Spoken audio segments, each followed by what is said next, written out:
ನಮಸ್ತೆ ಮಿತ್ರರೇ, ತಟ್ಟೆ ಇಡ್ಲಿ ನೀವು ಕೇಳಿದ್ವಿರಿ. ಇವತ್ತು ನಾನು ತಟ್ಟೆ ಕಡುಬು ಮಾಡುತ್ತಿದ್ದೇನೆ. ಕರಾವಳಿಯ ಹೆಚ್ಚಿನ ಮನೆಗಳಲ್ಲಿ ಮಾಡುವಂತಹ ಈ ತಟ್ಟೆ ಕಡುಬು ಬಹಳ ರುಚಿಕರವಾದುದು ಹಾಗೂ ಆರೋಗ್ಯಭರಿತವಾದುದು ಹೌದು. ಸ್ಟೀಮ್ ನಲ್ಲಿ ಬೇಯಿಸಿ ಮಾಡಿದಂತಹ ಈ ಕಡುಬು ಎಲ್ಲರಿಗೂ ಪ್ರಿಯವಾದುದಂತಹ ನನ್ನ ಭಾವನೆ. ಹಾಗಾದ್ರೆ ಈ ತಟ್ಟೆ ಕಡುಬು ಇದನ್ನು ಹೇಗೆ ಮಾಡುವುದು, ಅದಕ್ಕೆ ಏನೆಲ್ಲ ಸಾಮಗ್ರಿಗಳು ಬೇಕೆಂದು ನೋಡೋಣಲ್ಲವೇ? ನಮಸ್ತೆ ಮಿತ್ರರೇ, ಇವತ್ತು ತುಳುನಾಡಿನ ಸಾಂಪ್ರದಾಯಿಕವಾದ ಒಂದು ಅಡಿಗೆ ಅಂದ್ರೆ ಬ್ರೇಕ್ಫಾಸ್ಟ್ ಹೇಳ್ಬೋದು. ಬಟ್ಟಲು ಕಡುಬು ಅಂದ್ರೆ ಕಡುಬು ಮಾಡುವುದು. ಬಟ್ಲಲ್ಲಿ ಒಂದು ಹಬೆಯಲ್ಲಿ ಬೇಯಿಸಿದಂತಹ ಕಡುಬು ನೋಡಿ. ಒಂದು 4-5 ಗಂಟೆಗಳ ಕಾಲ ಈ ದೋಸಾ ರೈಸ್ ಅನ್ನು ನಾನು ನೀರಿನಲ್ಲಿ ಹಾಕೊಂಡಿದ್ದೇನೆ. ಒಂದು 100 ಗ್ರಾಮ್ಸ್ನಷ್ಟು ತೆಂಗಿನ ತುರಿ ಬೇಕು. ಒಂದು 100 ಗ್ರಾಮ್ಸ್ನಷ್ಟು ನಿಮಗೆ ಸಿಹಿ ಬೇಕಿದ್ರೆ 100 ಗ್ರಾಮ್ಸ್ನಷ್ಟು ತಗೊಳ್ಳಿ, ಇಲ್ಲಂದ್ರೆ ಒಂದು 75 ಗ್ರಾಮ್ಸ್ನಷ್ಟು ಹಾಕು ಬೆಲ್ಲ. ಒಂದು 2 ಏಲಕ್ಕಿ. ಮೊದಲಿಗೆ ಈ ಬೆಲ್ಲವನ್ನು ನಾವು ನೀರು ಮಾಡಿಕೊಳ್ಳೋಣ. ಈ ಬೆಲ್ಲ ಹಾಕೊಳ್ತಿದ್ದೇನೆ, ಮತ್ತೆ ಸ್ವಲ್ಪ ನೀರು ಹಾಕೊಳ್ತಿದ್ದೇನೆ. ಅಂದ್ರೆ ಪಾಕ ಎಲ್ಲ ಏನಿಲ್ಲ, ಜಸ್ಟ್ ನೀರು, ಅದರಲ್ಲಿ ಕಸ ಎಲ್ಲ ಇದ್ದಾರೆ ಅಂತೇಳಿ ಮಾತ್ರ. ಅದು ನೀರಾಗ್ಲಿ. ಇಲ್ಲಿ ನಾವು ಒಂದು ಮಿಕ್ಸಿ ಜಾರ್ನಲ್ಲಿ ಒಂದು 100 ಗ್ರಾಮ್ಸ್ನಷ್ಟು ತೆಂಗಿನ ತುರಿಯನ್ನು ಹಾಕೊಳ್ಳೋಣ. ತೆಂಗಿನ ತುರಿಗೆ ಎಷ್ಟು ನೀವು ಹಾಕಬೇಕಂತಿಲ್ಲ, ನಿಮಗೆ ರುಚಿಗೆ ತಕ್ಕಷ್ಟು ತೆಂಗಿನ ತುರಿಯನ್ನು ಹಾಕೊಂಡ್ರೆ ಆಯ್ತು ವೀಕ್ಷಕರೇ. ಮತ್ತೆ 2 ಏಲಕ್ಕಿಯನ್ನು ಹಾಕೊಳ್ತಿದ್ದೇನೆ. ಮತ್ತೆ ಈ ಅಕ್ಕಿ, ನಾನು ಒಂದು ಬೌಲ್ನಷ್ಟು ಅಕ್ಕಿ ತೆಗೆದುಕೊಂಡಿದ್ದೇನೆ. ಅಂದ್ರೆ ಒಂದು 100-150 ಗ್ರಾಮ್ಸ್ನಷ್ಟು ಅಕ್ಕಿ ತೆಗೆದುಕೊಂಡಿದ್ದೇನೆ. ನೀವು ಹೆಚ್ಚು ಸಹ ತೆಗೆದುಕೊಳ್ಬಹುದು. ಮತ್ತೆ ಸ್ವಲ್ಪ ಉಪ್ಪನ್ನು ಹಾಕೊಂಡು ನಾನು ಸ್ವಲ್ಪ ನೀರನ್ನು ಹಾಕಿ ಇದನ್ನು ಗ್ರೈಂಡ್ ಮಾಡಿ ತರ್ತೇನೆ. ವೀಕ್ಷಕರೇ, ಇಲ್ಲಿ ನೋಡಿ, ಇಷ್ಟು ಒಳ್ಳೆ ಫೈನ್ ಆಗಿ ಗ್ರೈಂಡ್ ಆಗಬೇಕು. ಈಗ ಇಲ್ಲಿ ನೋಡಿ, ಬೆಲ್ಲ ಸಹ ಆಗಿದೆ. ನಾನು ನೀರಾದ್ರೆ ಸಾಕು ಹೇಳಿದ್ದೇನಲ್ಲ, ಸಾಕು. ಆಫ್ ಮಾಡಿಕೊಂಡು ಇದನ್ನು ಸ್ವಲ್ಪ ತಣ್ಣಗಾಗ್ಲಿಕ್ಕೆ ಬಿಡೋಣ ನಾವು.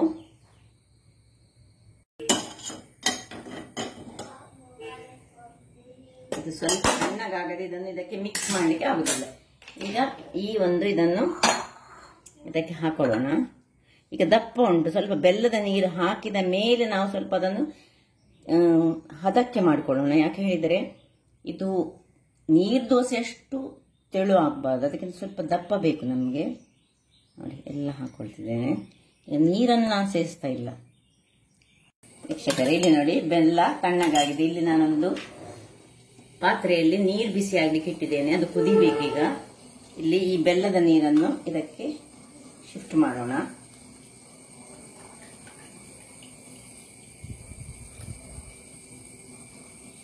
ಇನ್ನು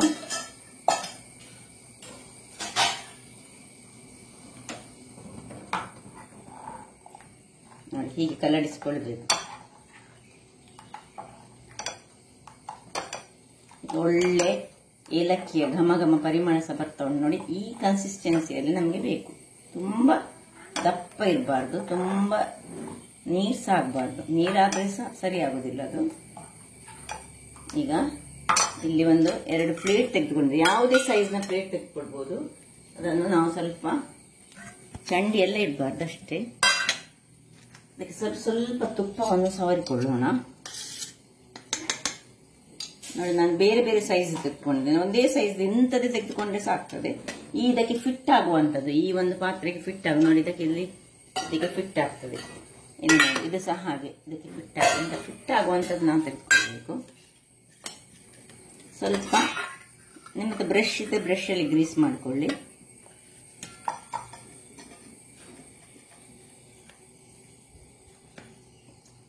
ಈಗ ಇಲ್ಲಿ ಇದನ್ನು ಇದರ ಮೇಲೆ ಇಟ್ಕೊಳ್ಳೋಣ. ಇದು ಸ್ವಲ್ಪ ಕುದಿಬೇಕು, ಕುದಿತಾ ಬರಬೇಕು. ಇಟ್ಟುಕೊಂಡು ಈ ಒಂದು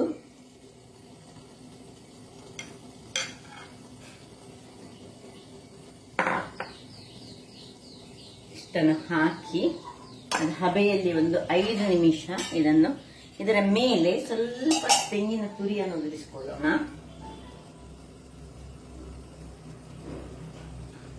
ಇದು ಆಪ್ಷನಲ್, ಬೇಕಿದ್ರೆ ಮಾತ್ರ ಹಾಕೊಳ್ಬಹುದು. ಸಾಂಪ್ರದಾಯಿಕ ಪದ್ಧತಿಯಲ್ಲಿ ಹೀಗೆ ಇಲ್ಲ. ಬೇಕಿದ್ದರೆ ಮೇಲೆ ಸ್ವಲ್ಪ ಮೆಣಸಿನ ಹುಡಿ, ಯಾರಿಗೆ ಅದು ಖಾರ ಬೇಕಿದ್ರೆ ಸ್ವೀಟ್ ಅಂಡ್ ಖಾರದೊಟ್ಟಿಗೆ ಅದು ಸಹ ಮಾಡಬಹುದು. ಹೀಗೆ ಇದನ್ನು ಹೀಗೆ ಮುಚ್ಚಿಟ್ಟುಕೊಂಡು 5 ನಿಮಿಷಗಳ ಕಾಲ ಬೇಯಿಸೋಣ. ವೀಕ್ಷಕರೇ, ಇಲ್ಲಿ ನೋಡಿ, ಒಂದು 5 ನಿಮಿಷ ಹೀಗೆ ಇದನ್ನು ಆಗ್ಲಿಕ್ಕೆ ಬಿಟ್ಟಿದ್ದೇನೆ. ಈಗ ಇದು ಆಯ್ತು ನೋಡಿ. ನೋಡುವಾಗಲೇ ನಿಮ್ಗೆ ಗೊತ್ತಾಗ್ತದೆ, ಅಥವಾ ನೀವು ಚೆಕ್ ಮಾಡಿಕೊಳ್ಬಹುದು. ಒಂದು ಚಮಚ ಏನಾದ್ರು ಹಾಕಿ ನಿಮ್ಗೆ ಒಳಗೆ ಇದಾಗಿದ್ದ ಇಲ್ವಾ ಅಂತ ನೋಡಿ, ಹತ್ತಾ ಇಲ್ಲ. ಈಗ ಇದನ್ನು ಹೀಗೆ ಅಡಿ ಮೇಲೆ ಮಾಡಿ ಒಂದು ಪಾತ್ರೆಯಲ್ಲಿಟ್ಟು ಇದಕ್ಕೆ ಸ್ವಲ್ಪ ಒಂದು ಚಂಡಿ ಬಟ್ಟೆ ಇಡುವ. ಇಲ್ಲಿ ನೋಡಿ, ಇನ್ನೊಂದು ರೆಡಿ ಮಾಡಿದ್ದೇನೆ ನಾನು. ಇನ್ನೊಂದನ್ನು ಇದರಲ್ಲಿ ಇಟ್ಟು ಇದರ ಮೇಲೆ ಸ್ವಲ್ಪ ತೆಂಗಿನ ತುರಿ, ಮತ್ತೆ ಬೇಕಿದ್ರೆ ನಾನು ಹೇಳಿದೆ ಅಲ್ಲ ನಿಮ್ಗೆ, ಮೆಣಸಿನ ಹುಡಿ ಬೇಕಿದ್ರೆ ಹಾಕೊಳ್ಬಹುದಂತ, ಅಥವಾ ಗೋಡಂಬಿಯ ದ್ರಾಕ್ಷಿ ಎಂತಾದ್ರೂ ಮಕ್ಕಳಿಗೆ ಕೊಡೋದಾದ್ರೆ ಹಾಕೊಳ್ಬಹುದು, ಏನ್ ಮಾಡಬಹುದು. ಹೀಗೆ ಇಟ್ಟು 1 ಚಮಚದಷ್ಟು ತುಪ್ಪವನ್ನು ಮೇಲಿಂದ ಹಾಕೊಂಡು ಪುನಃ ಮುಚ್ಚಳವನ್ನು ಮುಚ್ಚಿಕೊಳ್ಳೋಣ. ಹಾಗೆ ಅದರಲ್ಲಿ ಆಗ್ತದೆ. ಇದೀಗ ಇಲ್ಲಿ ಇದು ತಣ್ಣಗಿನ ಬಟ್ಟೆ ಹಾಕಿದ್ದೇನೆ. ಸ್ವಲ್ಪ ಹೊತ್ತಲ್ಲಿ ತಣ್ಣಗಾದ್ಮೇಲೆ ಅದನ್ನು ಅಡಿ ಮೇಲೆ ಮಾಡಿ ಅದನ್ನು ಎಬ್ಬಿಸಿದ್ರೆ ಆಗ್ತದೆ. ತೋರಿಸ್ತೇನೆ ನಾನು ನಿಮಗೆ. ವೀಕ್ಷಕರೇ, ನೋಡಿ, ಇದು ತಣ್ಣಗಾಗಿದೆ. ಇದು ಇಲ್ಲಿ ನೋಡಿ ಬೇಯ್ತಾ ಉಂಟು. ಆಗ್ಲಿದು ಅದರಷ್ಟಕ್ಕೆ ಇದು ಚಂಡಿ ಬಟ್ಟೆ ಹಾಕಿದ್ರಿಂದಾಗಿ ಇದು ತಣ್ಣಗಾಗಿದೆ. ಈಗ ಇದನ್ನು ತಣ್ಣಗಾದ್ಮೇಲೆ ತೆಗಿಬೇಕು. ನೋಡಿ ಹೇಗೆ ಬಂದಿದೆ ನೋಡಿ ಪ್ಲೇಟ್ನಿಂದ. ಈಗ ನೋಡಿ, ಹೀಗೆ ಸೈಡ್ಸ್ ಅನ್ನು ಸ್ವಲ್ಪ ಬಿಡಿಸಿಕೊಳ್ಳಿ. ಮತ್ತೆ ಹೀಗೆ ನಿಧಾನಕ್ಕೆ ನೋಡಿ, ಒಳ್ಳೆ ಚೆನ್ನಾಗಿ ಬರ್ತದೆ. ಹೀಗೆ ಬರ್ತದೆ. ಏನು ಚೆನ್ನಾಗಿದೆ ನೋಡಿ, ಹೀಗೆ ಉಂಟು ನೋಡಿ. ಈಗ ಇದನ್ನು ಒಂದೊಂದಾಗಿ ಹೀಗೆ ಇಟ್ಟುಕೊಳ್ಳೋಣ. ನೋಡಿ, ಇಲ್ಲಿದು ಆಯ್ತು, ಇನ್ನೊಂದಾಯ್ತು. ಇದನ್ನು ಹಾಗೆ ಸೇಮ್ ಆಗಿ ಇದನ್ನು ಈಚೆ ತೆಗೆದುಕೊಂಡು ಇದರಲ್ಲಿ ಹೀಗೆ ಅಡಿ ಮೇಲೆ ಮಾಡಿಕೊಂಡು ಇಟ್ಕೊಳ್ಳೋದು. ಅದರ ಮೇಲೆ ಚಂಡಿ ಬಟ್ಟೆ ಹಾಕೊಳ್ಳೋದು. ಇಲ್ಲಿ ನೋಡಿ, ಇನ್ನೊಂದು ಶೇಪಿನ ಪಾತ್ರೆಯಲ್ಲಿ ನಾನು ಇದನ್ನು ಇದರಲ್ಲಿ ಇಟ್ಕೊಂಡಿದ್ದೇನೆ. ಹೀಗೆ ಒಂದೊಂದಾಗಿ ಮಾಡಿಕೊಳ್ಳೋಣ. ಇದನ್ನೀಗ ಇದರ ಮೇಲೆ ತೆಂಗಿನ ಸ್ವಲ್ಪ ತುರಿಯನ್ನು ಹಾಕೊಳ್ತಿದ್ದೇನೆ ನಾನು. ಬಹಳ ಟೇಸ್ಟಿಯಾಗಿರ್ತದೆ ವೀಕ್ಷಕರೇ. ಯಾಕೆಂದ್ರೆ ತೆಳುವಲ್ಲಿ ಮಾಡುವುದಲ್ಲ ಇದು. ನಾವು ಇನ್ನೊಂದು ಮಾಡ್ತೇವೆ, ಈ ತೊಂದೂರು ಅಂತ ಉಂಟು, ಅದರಲ್ಲಿ ಹಾಕಿ ಒಂದು ಬಾಳೆಯಲ್ಲಿ ಹಾಕಿ ಮಾಡ್ತೇವೆ. ಅದು ಸ್ವಲ್ಪ ದಪ್ಪದಲ್ಲಿ ಬರ್ತದೆ. ಇದಾದ್ರೆ ತೆಳುವಾಗಿ ತಿನ್ನಲಿಕ್ಕೆ ಸಹ ಬಹಳ ಸೊಗಸಾಗಿರ್ತದೆ. ಹೀಗೆ ಮಾಡಿ ಇನ್ನು ಮುಚ್ಚಳವನ್ನು ಮುಚ್ಚಿ ಬೇಯಿಸೋಣ. ಈಗ ಎರಡನೇದನ್ನು ಸಹ ತೆಗೆದುಕೊಳ್ಳೋಣ. ನೋಡಿ ಹೇಗೆ ಬಂದಿದೆ ನೋಡಿ, ಟೆಕ್ಸ್ಚರ್ ನೋಡಿ ಹಿಂದಿನಿಂದ ಹೇಗೆ ಉಂಟು ನೋಡಿ. ಇದು ಸಹ ಹಾಗೆ ನೋಡಿ, ಏನು ಚೆನ್ನಾಗಿ ಬಂದಿದೆ. ಬಹಳ ರುಚಿಕರವಾಗಿರ್ತದೆ ನೋಡಿ. ಇಲ್ಲಿನೊಂದು ಆಗ್ತಾ ಉಂಟು, ಆಗ್ಲದ ಅಷ್ಟಕ್ಕೆ. ಸೊ ನೋಡಿದ್ರಲ್ಲ ವೀಕ್ಷಕರೇ, ಹೇಗೆ ಒಂದು ನಮ್ಮ ಸಾಂಪ್ರದಾಯಿಕವಾದ ಒಂದು ಬಟ್ಟಲು ಕಡುಬು, ಬಟ್ಟಲಲ್ಲಿ ಮಾಡುವಂತಹ ಕಡುಬು, ತೆಳುವಲ್ಲಿ ಬರ್ತದೆ ನೋಡಿ. ತೆಳುವಲ್ಲಿ ತಿನ್ನಲಿಕ್ಕೆ ಸಹ ಖುಷಿ ಆಗ್ತದೆ. ಬೇಕಿದ್ರೆ ಇಲ್ಲಿ ನೀವು ಇನ್ನೊಂದು ಸತಿ ಮಾಡುವಾಗ, ಅಂದ್ರೆ ಮಕ್ಕಳಿಗೆ ಮಾಡುವಾಗ ಖಾಲಿ ಮಾಡಿ, ದೊಡ್ಡವರಿಗೆ ಮಾಡುವಾಗ ಸ್ವಲ್ಪ ಮೆಣಸಿನ ಹುಡಿ ಬೇಕಿದ್ರೆ ಸ್ವಲ್ಪ ತುಪ್ಪದೊಟ್ಟಿಗೆ ಮಿಕ್ಸ್ ಮಾಡಿದ್ರೆ ಸಹ ಒಳ್ಳೆದಾಗ್ತದೆ. ಆದರೆ ಅದು ಸಾಂಪ್ರದಾಯಿಕ ಅಲ್ಲ, ಇದು ಸಾಂಪ್ರದಾಯಿಕವಾಗಿ ಮಾಡುವಂತಹದ್ದು. ಹಾಗಾದ್ರೆ ನನ್ನ ಈ ಕುಕಿಂಗ್ ಚಾನಲ್ ನಿಮಗೆ ಇಷ್ಟ ಆದರೆ ಬೋಳೂರು ಸುವರ್ಣ ಚಾನಲ್ ಅನ್ನು ಲೈಕ್ ಮಾಡಿ, ಶೇರ್ ಮಾಡಿ ಹಾಗೂ ಸಬ್ಸ್ಕ್ರೈಬ್ ಮಾಡಿ, ಹಾಗೂ ನನ್ನ ಇನ್ಸ್ಟಾಗ್ರಾಮ್ ಪೇಜ್ ಅನ್ನು ಫಾಲೋ ಮಾಡಿ. ಧನ್ಯವಾದಗಳು.